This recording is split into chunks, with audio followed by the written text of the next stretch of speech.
What's up, everybody? Welcome to Political Fight Club. I'm Robert Durden. We're going to be continuing with Dreamland today. We're going to do page 115. It's kind of a longer chapter today. It's called We Realized This Is Corporate. So I've been a little sick. I apologize for my raspy voice. We'll try to get through this as painlessly as possible.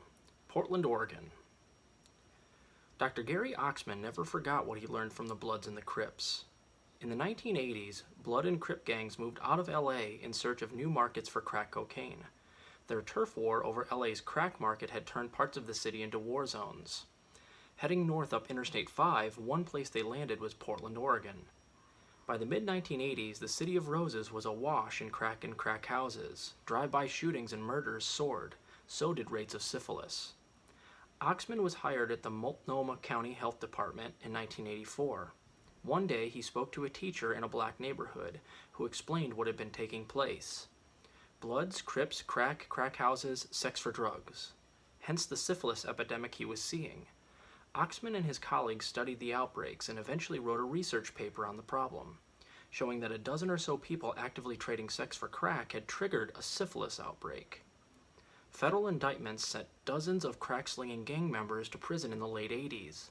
This calmed the syphilis epidemic in Multnomah County.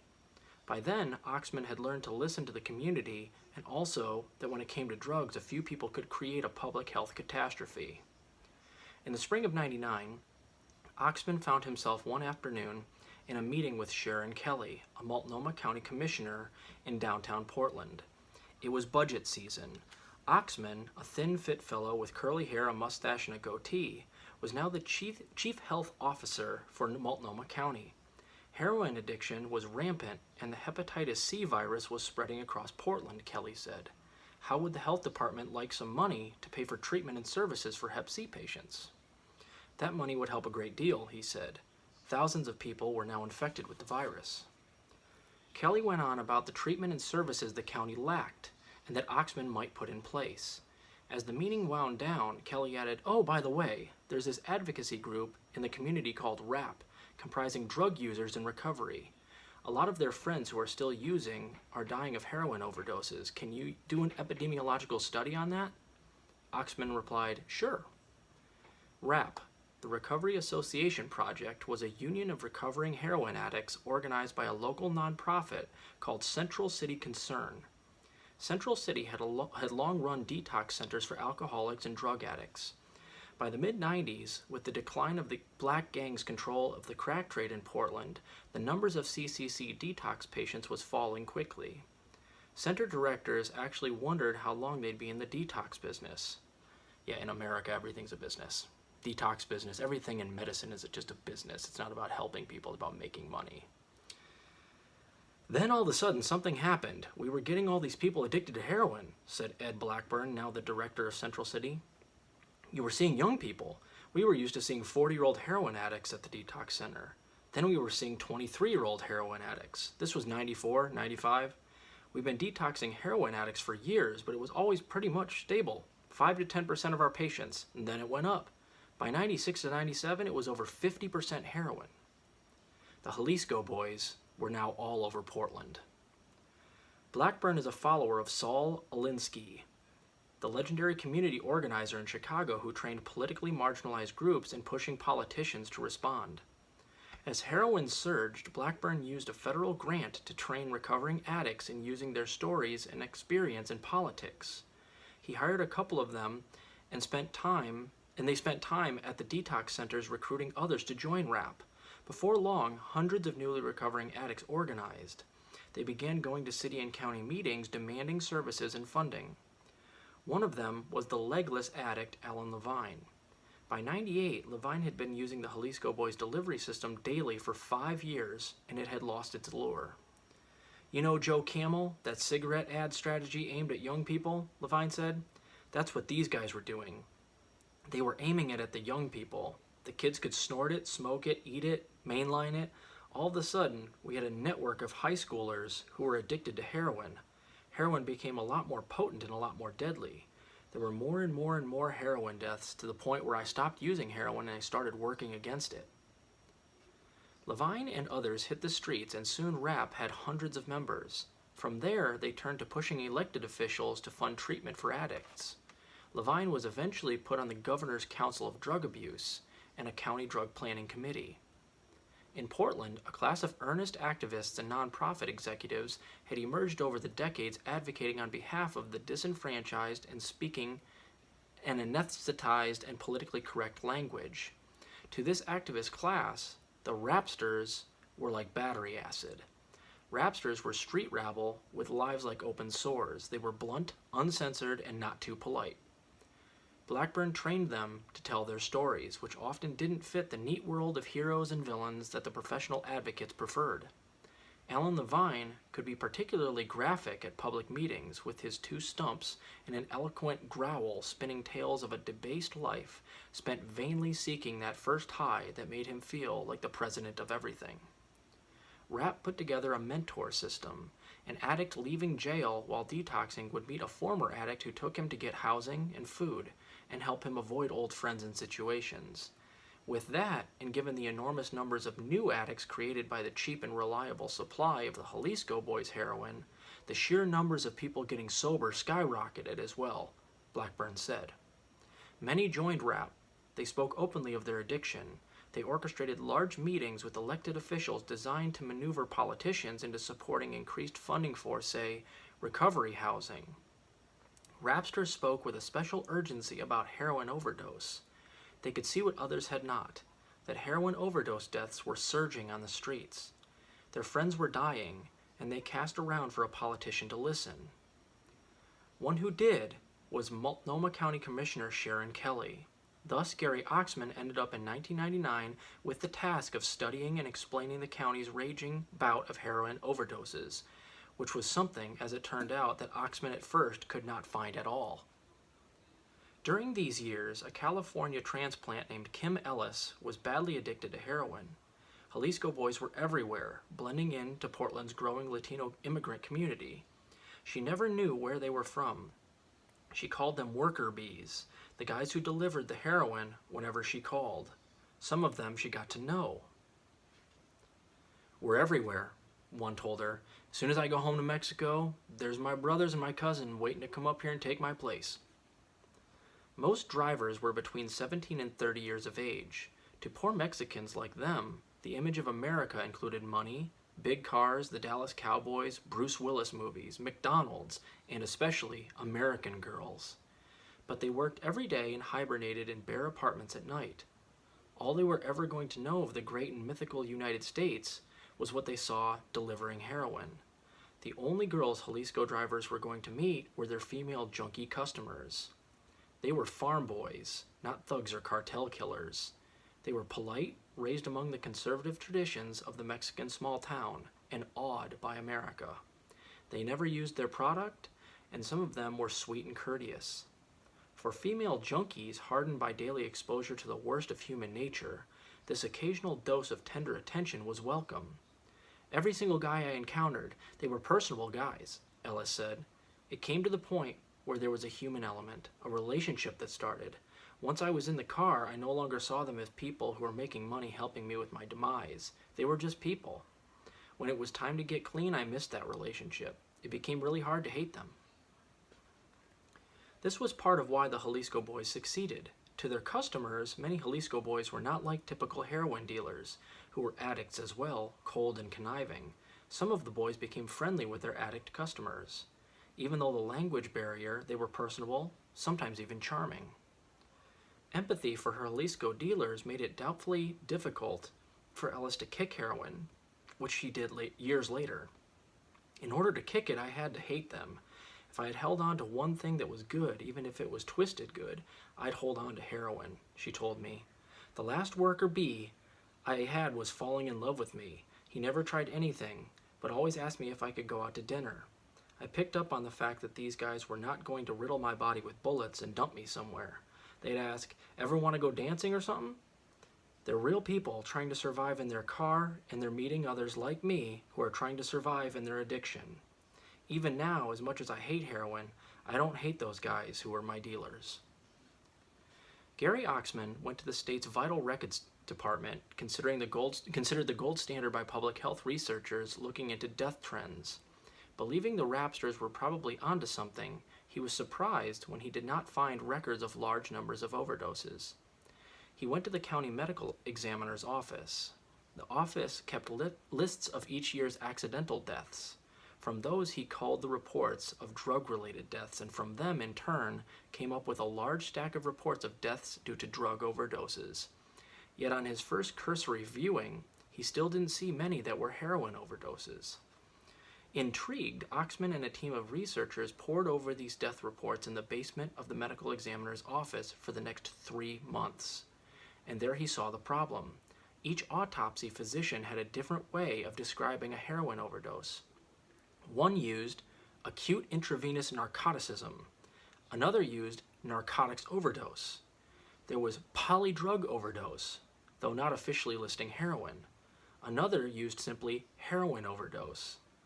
The numbers had been growing steadily, hidden in the tall weeds of inconsistent language. Eventually, he tallied more than 100 heroin overdoses a year since 1996. He dug further into the files, reading all the overdose reports back to the early 90s. What he and his team found astonished Oxman. There was no sudden spike in heroin deaths, as Rapp believed. It was scarier than that. Deaths had been marching straight up for almost a decade, and no one had noticed. Multnomah County had 10 heroin overdose deaths in 91. About the time the Jalisco boys arrived, and ended 1999 with 111, a 1,000% increase in 8 years. By the time we discovered it, Oxman said years later, it wasn't a new wave at all. Unbeknownst to anyone, heroin overdoses had become Multnomah County's second cause of accidental death among men 20 to 54 years old after car crashes. This level of heroin overdose deaths is considered epidemic, Oxman said, and his team wrote in a report to the county commission in December 1999. Oxman put together a team of public health workers and sociologists to interview street addicts over the next year. Heroin in Portland had never been cheaper, more available, or more potent. For $20, a beginning heroin user could stay high all day. The story, as we heard it, was of a marketing strategy for heroin that had changed from selling to a small number of addicts who had expensive habits and toward a large number of addicts with cheap heroin, said Oxman. By the late 1990s, a few lone cops around the western United States like Dennis Chavez and Ed Rupplinger were beginning to see that the Jalisco boys were far more than scruffy independent street dealers.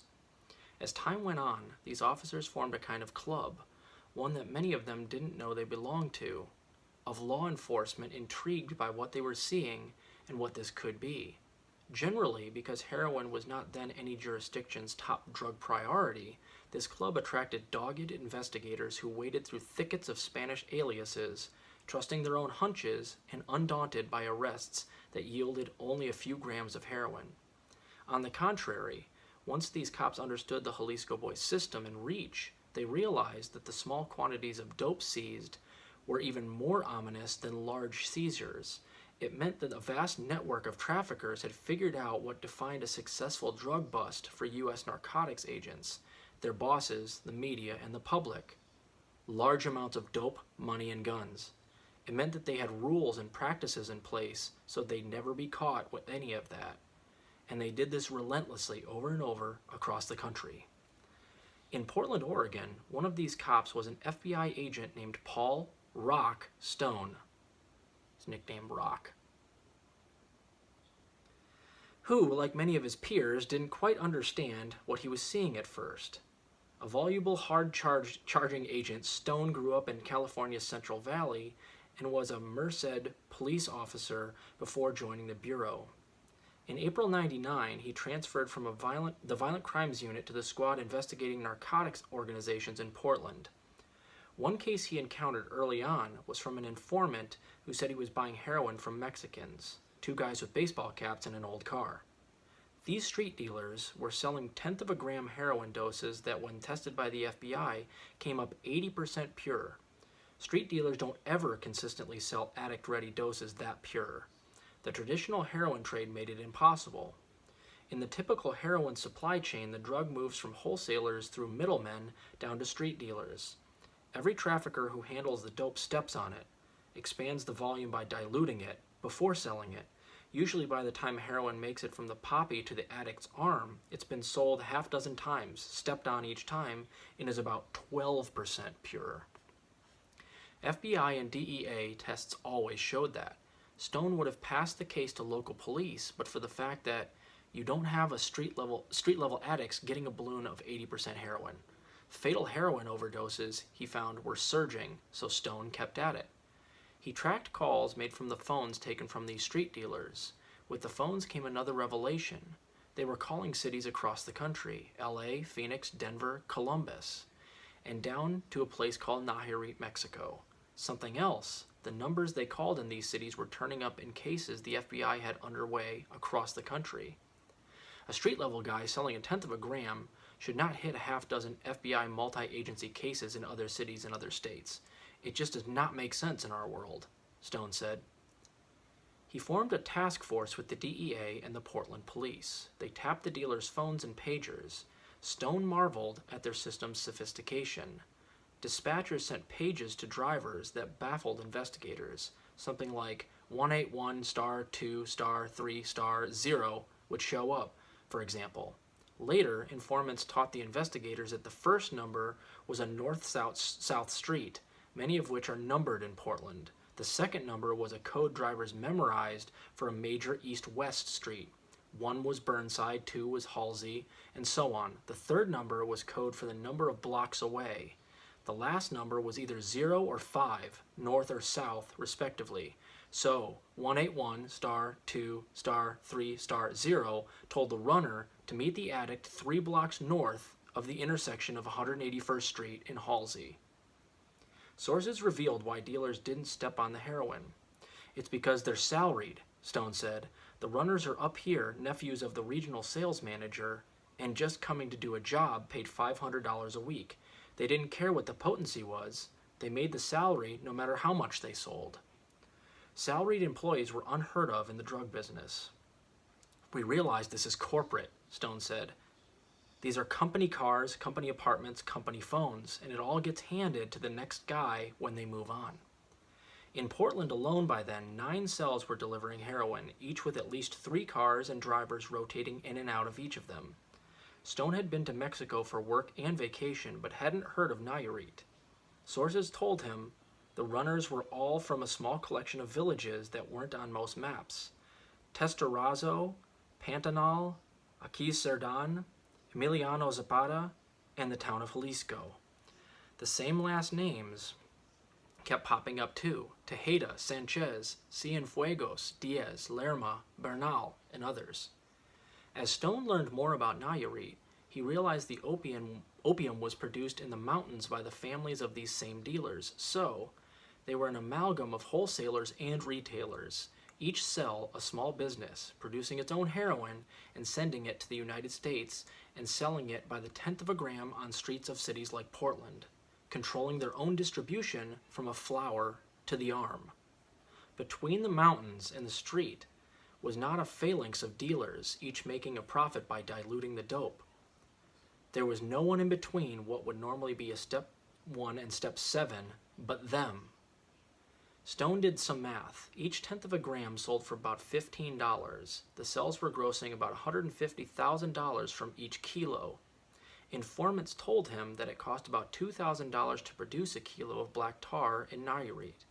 In Portland, their overhead was cheap apartments, old cars, gas, food, and $500 a week for each driver.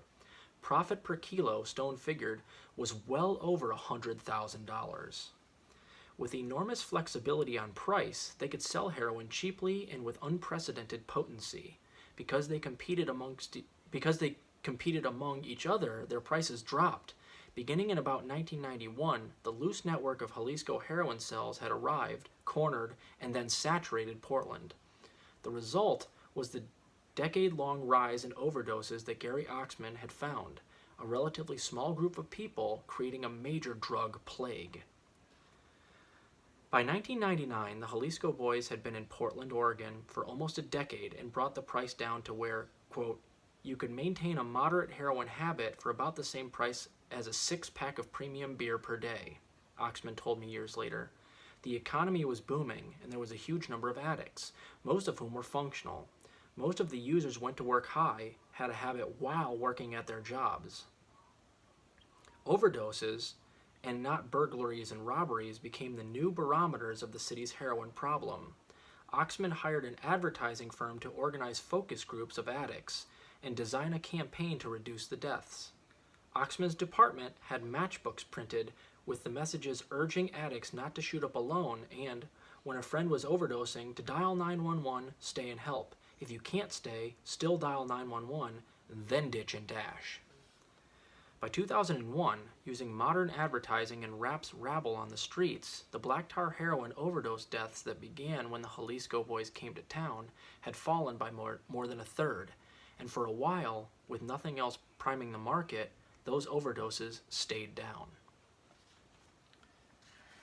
All right, the next chapter is on page 124. It's called Purdue. Hope you're enjoying the book, guys. Keep fighting that good fight out there.